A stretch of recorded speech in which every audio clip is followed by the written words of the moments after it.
সবাই বলে একটু অ্যাডজাস্ট করো, একটু অ্যাডজাস্ট করতে হয়, মেয়ে মানুষকে অনেক ধৈর্যশীল হতে হয়। আমিও সেখানে একটা কথা বলবো, কতটা অ্যাডজাস্টমেন্ট করলে ভালো থাকা যায়, কতটা ধৈর্য রাখলে সব কিছু ঠিক করা যায়।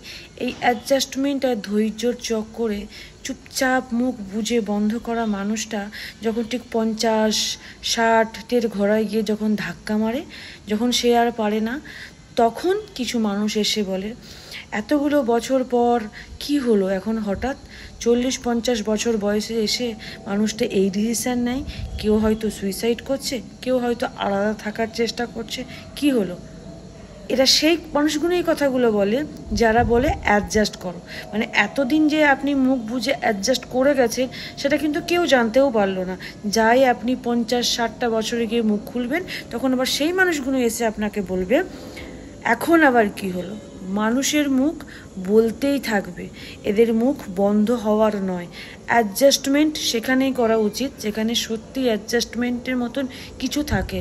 যখন পানির সার্সে উপর চলে যায় না, তখন আর অ্যাডজাস্টমেন্ট বলে কিছু থাকে না। ভাই জীবনেই একটাই, সবাইকে বাঁচতে হবে, সবাইকে ভালো থাকতে হবে।